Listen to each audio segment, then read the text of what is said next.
जी वो सलाह लेने लगे, भैया पशु से कह दो, पशु देख लेगा परसा का काम। और जब महाराज परमात्मा की कृपा हो गई, उस पर चकाचक धन की लक्ष्मी की कृपा हो गई, तो बोले महाराज परशुराम जी को बुला लेना, उनसे भंडारा हो रहा है तो वो बता देंगे, कोई सामान की कमी ना होने, बैठा ले रहना कुर्सी पर, वो देखते रहेंगे, वो बैठे हुए भी अच्छे लगेंगे।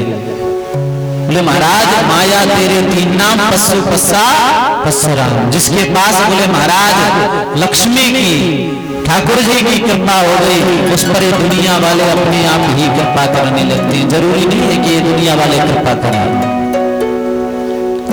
जिस पर राम की कृपा हो गई, जिस पर गोविंद की कृपा हो गई, आज जब आपका समय खराब चलेगा तो महाराज दुनिया आपके लिए ठुकराएगी। जब ईश्वर की एक बार दृष्टि आपके ऊपर पड़ गई ना, तो जो दुनिया आपको ठुकराती है वही दुनिया महाराज आपके बिना कोई कार्य नहीं करेगी, आपको सबसे पहले अग्रय करेगी। ये जीवन का नियम है, जिस पर ईश्वर की कृपा हो जाती है।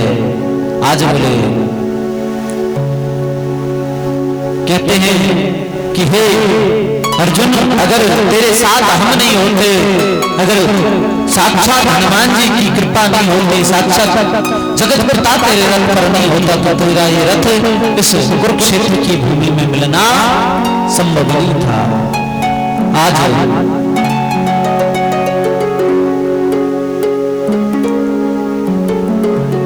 अब भगवान कृष्ण कुछ दिन पांडवों के यहाँ ही रुकने लगे।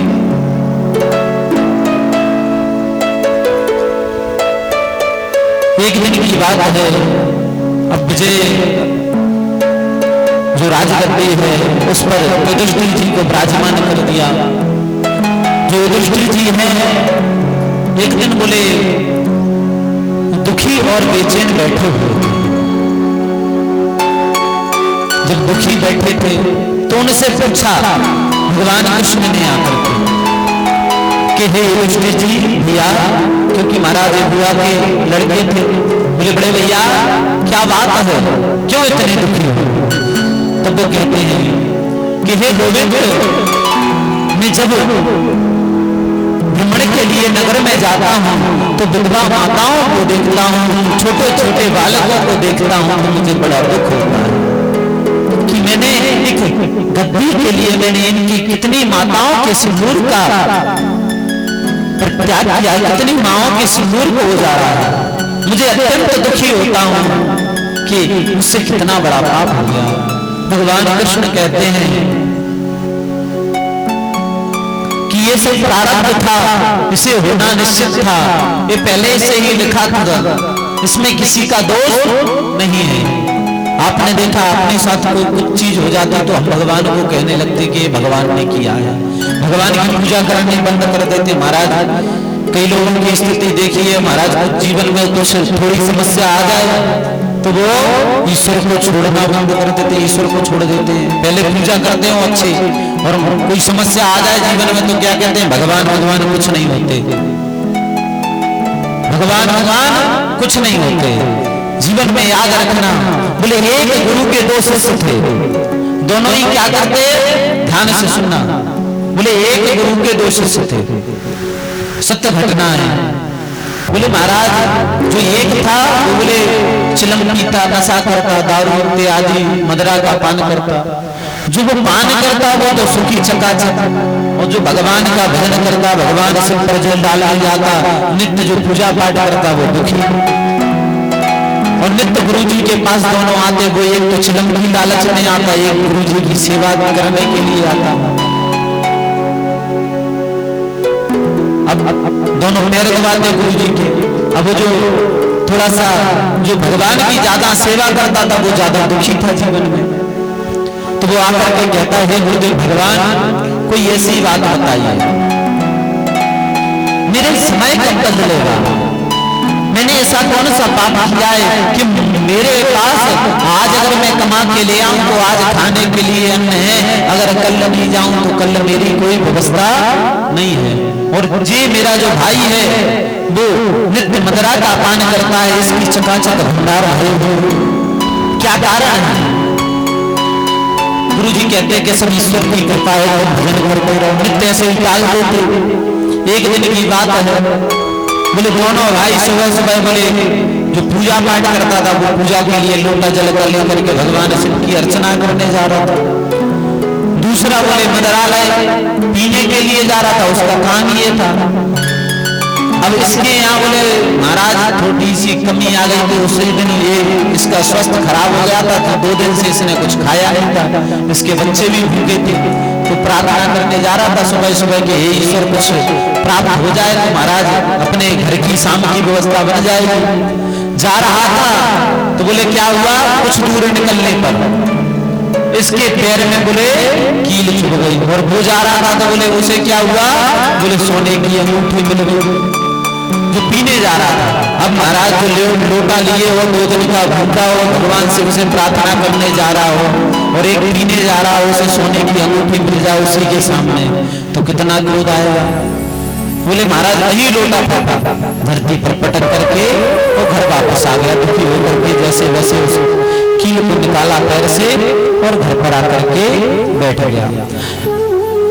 2-4 दिन गुरुजी की सेवा में नहीं गया। अब एक दिन क्रोध तो मन में था ही नहीं, क्रोध आ रहा था, 2-4 दिन भगवान की सेवा की नहीं थी। बोले आज लास्ट बार मैं गुरुजी के पास जाता हूँ और लास्ट बार जाकर के पूछूंगा कि हे बोले भगवान एक बात बताइए, मुझे क्या कारण है, मुझे इतनी दुख है। आज जब पहुंचा है गुरुदेव के पास तो पैर दबाने लगा। बोले वो भी आया था चिलम पीने के लिए। बोले महाराज आज एक बात बताइए, आज मैं जानता हूं। बोले 2-4 दिन से क्यों नहीं आए? गुरुजी ने पूछा कि पुत्र 2-4 दिन से आप दिखे नहीं। बोले भगवान कुछ नहीं होते, मुझे पता चल गया। बोले अच्छा, तो बोले बताओ तो क्या कारण है भगवान नहीं होते, इसका कोई कारण तो होगा, तुम इतनी क्रोधित क्यों लग रहे हो? बोले महाराज मेरे सामने की घटना बताता हूं। बोले मैं 2 दिन से भूखा अपने पुत्र अपने बच्चों के जलपान की व्यवस्था के लिए प्रार्थना करने जा रहा था कि भगवान कुछ मेरा आज व्यापार कुछ अच्छा हो जाए तो कुछ मेरे लिए पैसे आ जाएंगे, कुछ बेचाऊं तो महाराज मेरे घर का कार्य चल जाएगा। और मेरे सामने पीने के लिए जा रहा था, मैं प्रार्थना करने के लिए जा रहा था, मेरे पैर में तो कील चुभ गई और ये मुझे पीने के लिए जा रहा था, इसके लिए सोने की अंगूठी मिल गई। बोले भगवान कुछ नहीं कहते। तब गुरुदेव भगवान कहते हैं,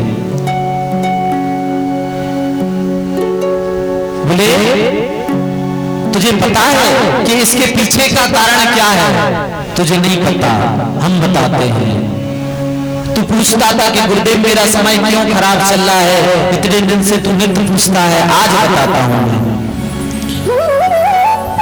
कि जो तेरा प्रारब्ध था, प्रारब्ध में आज के दिन तेरे पैर में जो कील चुभी है, आज के दिन तेरी मृत्यु निश्चित थी। लिखा था, अटल सत्य था कि आज के दिन तेरी मृत्यु है, लेकिन तू भगवान के पास जाता रहा, ईश्वर की कृपा हो गई तो आज के दिन तेरी मृत्यु थी, तो वो कील के रूप में परिवर्तित हो गई। और बोले आज के दिन ये पीने जाता था, इसने पाप कर करके आज के दिन इसे बहुत बड़ा करोड़पति उद्योगपति होना था, लेकिन महाराज इसके कर्म की वजह से वो बहुत सारा पैसा छोटे से सोने की अंगूठी के रूप में परिवर्तित हो गया। जीवन में याद रखना, प्रारब्ध में जो लिखा है वो मिलना निश्चित है। पूजा पाठ से हम एक ही चीज कर सकते हैं, बोले क्या?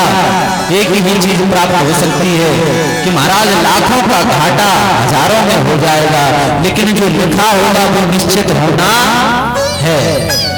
और महाराज तुम्हारे कर्मों से क्या होगा? लाखों का फायदा हजारों में होगा। जो ईश्वर ने लिखा है प्रारब्ध में वो तो निश्चित है, लेकिन स्वयं के कर्मों से व्यक्ति ये सब प्राप्त करता है। आज जब भगवान पूछते हैं कि हे कृष्ण भैया आप इतना दुखी मत होया करे, ये सब प्रारब्ध की बात है, ईश्वर ने जो लिखा है वही है, आप चिंता मत करिए। लेकिन महाराज युधिष्ठिर जी की एक आदत थी, इन्हें छोटा समझते थे, तो उन्होंने कृष्ण की बात उन्होंने ध्यान नहीं दी। तब भगवान ने विचार किया कि अगर इनसे बड़ा कोई इन्हें समझाए तब इनके हृदय में जाकर के ये बात पहुंचेगी। अब विचार करने लगे कि ऐसा कौन होगा, ऐसा कौन होगा जिसकी बातें समझ सके। तब मन में विचार आया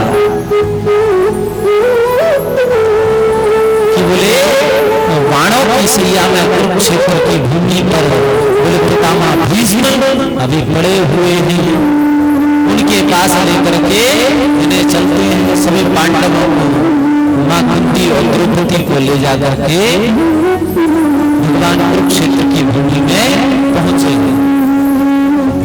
आज देखा है कि पूरे शरीर से रक्त की धारा प्रभावित हो रही है, पूरे शरीर में बाण छिड़े हुए हैं, पूरे शरीर का भेदन हो रहा है बाणों से। अब बताइए भीष्म पितामह इतने बड़े धर्म पर चलने वाले, जो आजीवन ब्रह्मचारी रहे, जिन्होंने जीवन भर विवाह नहीं किया, जो अपने वचनों पर टिके रहे, आज उनकी ऐसी दुर्गति देखिए। पूरे शरीर पर बाणों की भेदन हो रहा है, पूरे शरीर पर, और रक्त रंजित पूरा शरीर।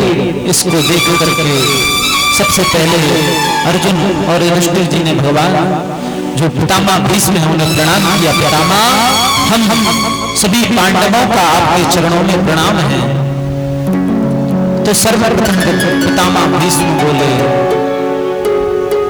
अर्जुन पर नजर पड़ी। अर्जुन से कहते हैं कि हे अर्जुन एक बात बताइए, ध्यान से श्रवण करना।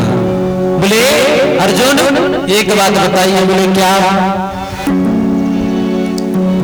बोले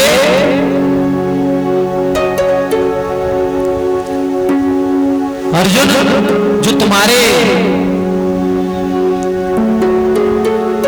सारथी हैं वो कहां हैं? जो तुम्हारे सारथी हैं वो कहां हैं? तो बोले अच्छा एक बात बताओ। भीष्म पितामह कहते हैं अर्जुन से कि तुम उन्हें क्या मानते हो? कभी तुम उन्हें सारथी कहते हो तो वो सारथी बन जाते हैं, कभी तुम उन्हें भैया कहते हो तो भैया बन जाते हैं। तो बोले परमात्मा ही एक ऐसा,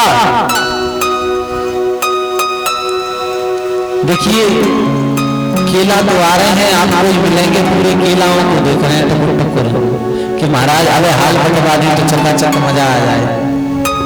हम देख रहे सभी की बिल्कुल नजर केला पर थी, पूरे की अब तो आगे व्यवस्था हो गई प्रसाद की, पूरे बिल्कुल एक लाइन से दही नहीं रहा, अब कौन क्या ला रहा है। अच्छा